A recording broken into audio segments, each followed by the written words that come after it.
What happens when a royal scandal meets a razor-sharp interviewer in front of millions? Tonight, you're about to witness the beginning of an unforgettable clash between Meghan Markle and Piers Morgan, an interview that started as polite and ended in chaos. By the time this segment was over, the audience was squirming in their seats, and Piers Morgan would face the hardest decision of his broadcasting career. The studio lights glared like 1,000 watchful eyes, bathing the set in an artificial glow that matched the tension hanging in the air. The familiar theme music faded, and the camera zoomed in on Piers Morgan, who adjusted his tie with quiet authority and offered his signature smile. "Ladies and gentlemen, welcome back," he began smoothly, his tone polite but firm. "Tonight I'm joined by Meghan Markle, Duchess of Sussex, or as she now prefers to be known, Meghan, independent entrepreneur and advocate." The audience applauded dutifully, though a few in the crowd exchanged wary glances. Meghan entered from stage left, her white silk blouse catching the lights just enough to shimmer beneath a perfectly tailored black blazer. She walked confidently toward her seat, her smile small and calculated, as though she already knew something no one else did. Meghan Piers stood to greet her with a handshake. "Thank you for being here." "Of course," she replied, taking her seat and crossing her legs delicately. "Happy to clarify some things. It seems people are always confused about me." Her tone, though calm, carried a faint sneer, already hinting at what was to come. Piers chuckled lightly. "Let's see if we can clear that confusion tonight, then. Let me begin with what everyone wants to know, your departure from the royal family. Do you regret leaving, or do you feel it was inevitable?" Meghan tilted her head and blinked slowly as if the question bored her. "Well," she said coolly, "if you'd been paying attention, you'd know I left because I had better things to do with my life than play dress-up for the tabloids." There was a ripple in the audience, muffled gasps, some nervous laughter. Piers kept his composure. "So you feel the monarchy was simply a spectacle, then? Not a duty?" "I think playing dress-up and waving from a balcony is hardly what I'd call duty," she said, her lips curving into a faint smirk. He nodded, jotting something in his notes. "And yet the monarchy has existed for centuries, upheld by people who seem to see them as more than theatrics. Do you think those who stayed, like William and Kate, are wasting their lives?" "Not my problem," Meghan said, adjusting her cuff.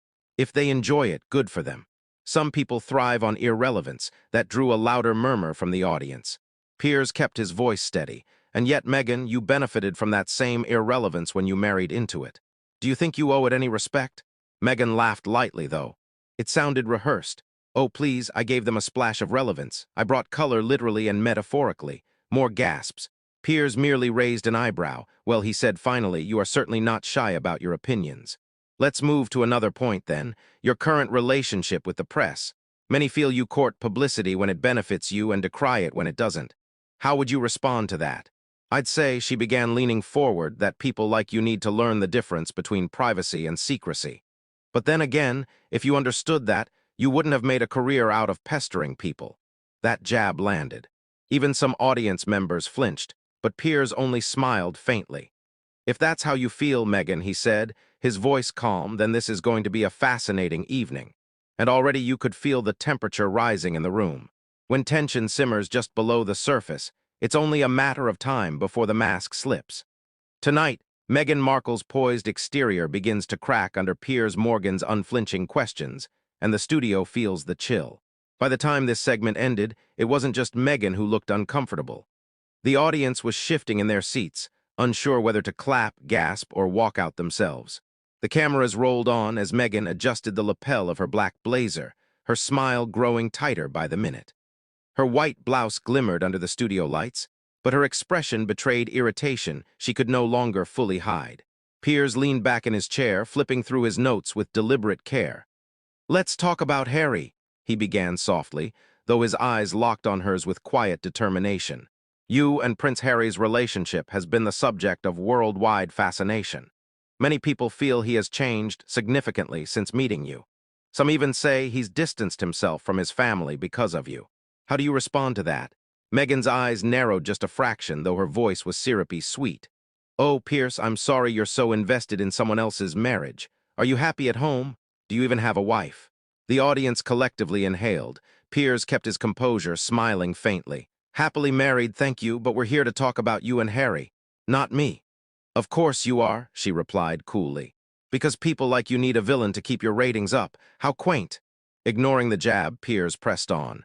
Many royal watchers say Harry has become more isolated, more angry, more, for lack of a better word, withdrawn since leaving the UK. Do you feel any responsibility for that? Meghan let out a short laugh, her tone cutting. Oh, you really believe everything you read in the tabloids, don't you? He's happier than he's ever been. I'm sorry if that ruins your narrative. A ripple of uneasy chuckles ran through the crowd. Piers tilted his head, his voice still measured. So no regrets, no second thoughts about how it's impacted his relationship with his brother, his father, the institution that shaped him. None, Meghan snapped, her tone sharper now. I don't lie awake at night worrying about people who wouldn't lift a finger when I needed them. Is that clear enough for you? Even Piers raised an eyebrow at her tone, but he didn't waver. Crystal, let's move on then. Your work with charities. Some have accused you of using these causes as photo opportunities rather than sincere efforts. How would you respond to that criticism? She uncrossed and recrossed her legs, leaning back with a smirk. Oh, that's rich. People criticize me if I don't show up, then accuse me of vanity if I do. You really can't win when you're me. Piers nodded slowly. Some might say that's the price of being a public figure. Scrutiny comes with a territory. And some might say, Meghan cut an ice ollie, that you wouldn't know sincerity if it bit you in the Meghan. Piers interrupted gently. Please, this is a family show. More gasps and awkward giggles from the audience. Meghan waved a dismissive hand, her painted smile returning. Fine, let's keep pretending this is civil. Piers smiled faintly at her choice of words, but continued. You've also said before that the royal family was cold to you, distant, even cruel at times. But several staffers, off the record, of course, have described you as difficult, demanding, even manipulative. How would you respond to those accusations? Her smile vanished completely now, replaced by a flash of anger. I'd say those staffers should grow a spine and say it to my face instead of hiding behind anonymity. Cowards, the lot of them. Even the camera operators seemed to hesitate as they framed the shot, sensing the air thickening with hostility. Yet Piers pressed. There's a consistent pattern in what they say. Could they all be wrong? They're bitter because I dared to speak my mind, Meghan shot back. Because I wouldn't just nod and smile like a good little duchess while they whispered about me in hallways. For the first time, Piers leaned forward, his voice dropping just slightly. Do you feel you ever made mistakes? That you could have handled things differently? Meghan blinked slowly, her tone dripping with sarcasm. Oh, sure. My mistake was ever thinking this family, this institution, or people like you could be decent. An audible gasp came from the front row, but Piers didn't flinch. He straightened his notes calmly, letting her words linger in the air. Meghan, he said finally, voice even, you've made it quite clear what you think of the royal family, the press, and apparently me. But I do have to ask, do you even care what the public thinks anymore? Or is it all just about Meghan now? Her lips curled into a thin, defiant smile.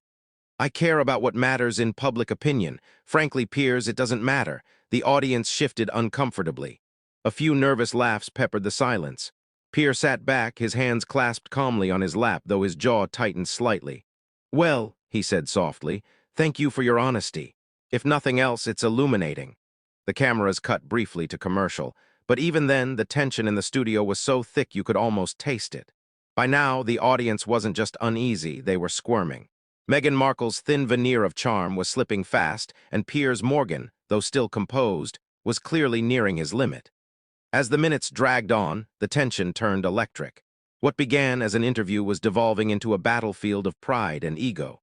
With the studio audience caught in the crossfire, the cameras came back from commercial to find Meghan sitting stiffly on her side of the stage, still in her crisp white blouse and tailored black blazer. Her arms were crossed now, her jaw tight, her eyes flicking away from Piers as he shuffled his notes with deliberate calm.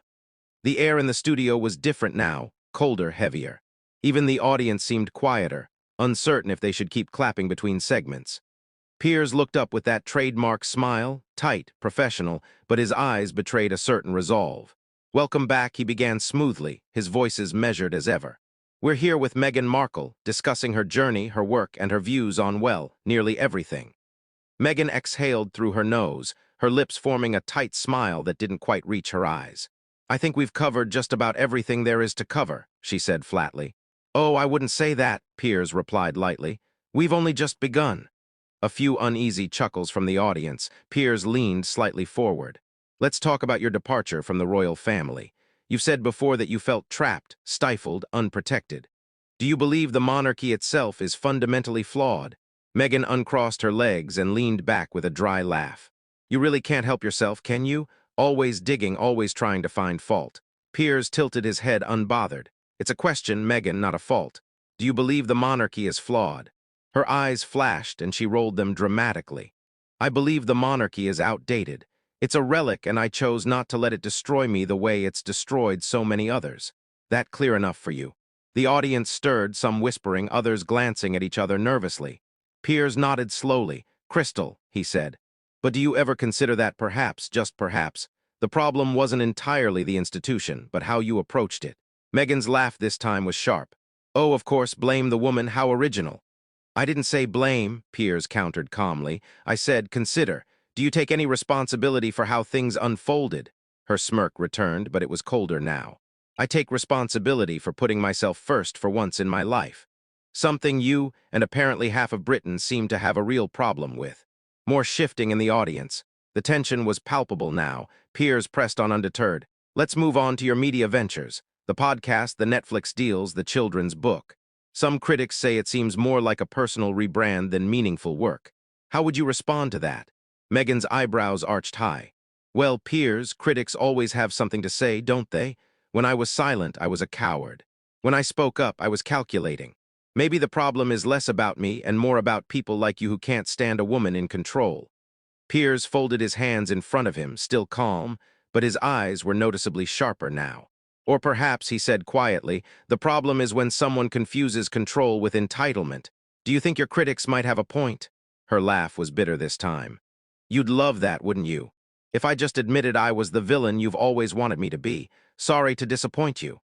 A faint murmur of discomfort swept through the audience. Even the crew members behind the cameras exchanged uneasy glances. Piers kept his gaze steady. It's not about villains and heroes, it's about choices and consequences. Meghan leaned forward now, her tone openly mocking. Oh, thank you, Piers. Enlighten me about consequences because clearly you're the expert on public relations disasters. A few awkward laughs from the back of the audience, but most were stoned silent. Piers smiled thinly. I've certainly had my share, but unlike you, I've never tried to play the victim while cashing in on the role. That line hit hard. Meghan's eyes narrowed to slits. Wow, she said, her voice low and dripping with disdain. You really think you've got me all figured out, don't you? The bitter old man with his little TV show finally gets his chance to take down the Duchess. That's not what this is, Piers said firmly, though his jaw was set now. Really? Meghan scoffed, throwing up her hands. Because it sure feels like a witch hunt to me. Maybe next you'll ask if I float when you throw me in the river. The audience gasped audibly at the remark, and Piers actually blinked at the audacity of it. He took a long breath before speaking again, his voice quiet but laced with steel. You know, he said evenly, I came into this interview hoping to have an honest conversation about the choices you've made, the legacy you're building. But it's becoming increasingly clear that you're not interested in honesty, Meghan, just in playing the same tired game of deflect and insult. Meghan smirked and crossed her arms. Oh, please spare me the self-righteous lecture. You're just mad I'm not crying into your shoulder like the rest of your guests. The audience was dead silent now. The temperature in the room had dropped noticeably, and the camera zoomed in on Piers as he sat perfectly still, his fingers tapping once on the desk. Well, he said finally, his voice deceptively calm. I think we've given you plenty of time to show the world who you really are, and you haven't disappointed. Meghan arched an eyebrow and leaned back, clearly pleased with herself. Piers offered the faintest of smiles. Let's take another break, he said quietly, and the cameras cut to commercial, but not before they captured the glint of something dangerous in his eyes. When the cameras came back from commercial, the air in the studio was thick with tension, like a storm cloud about to burst. Meghan sat with her arms folded defiantly, and Piers, though still outwardly composed, had fire in his eyes.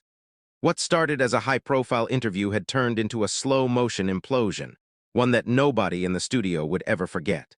The red light on the camera blinked back to life, and the audience, still hushed, offered a half-hearted round of applause.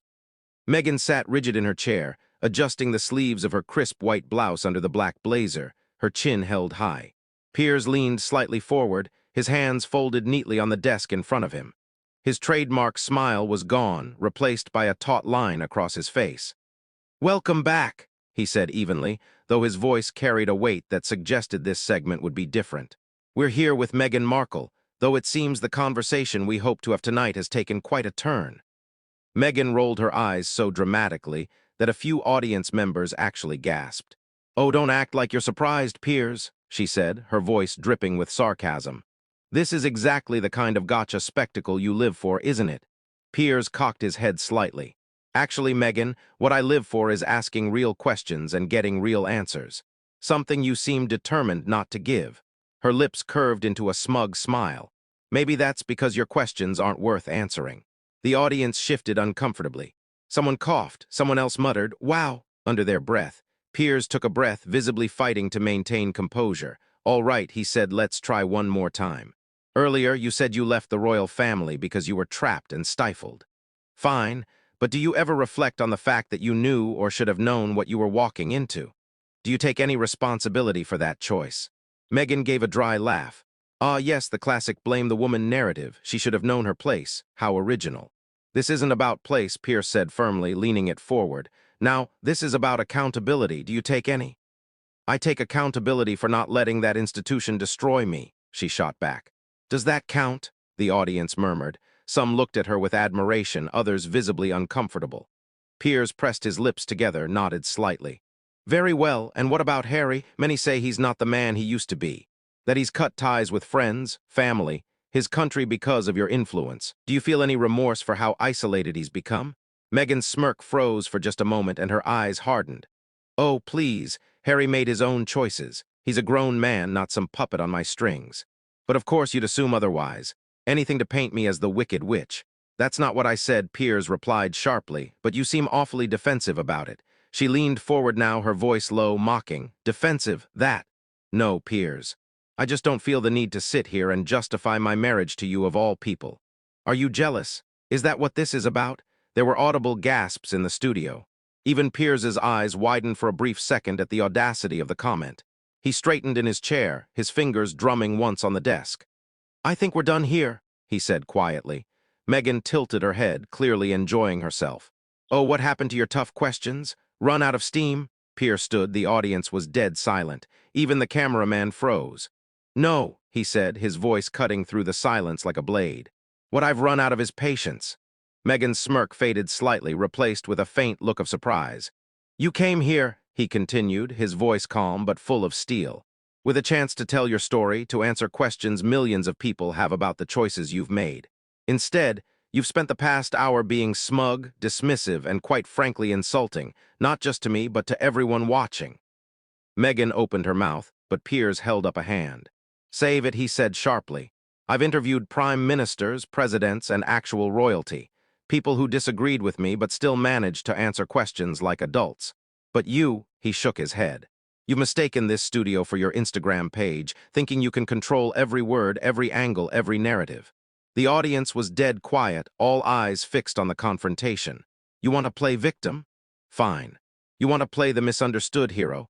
Be my guest, but not on my show," he continued, his voice rising just enough to carry to every corner of the room.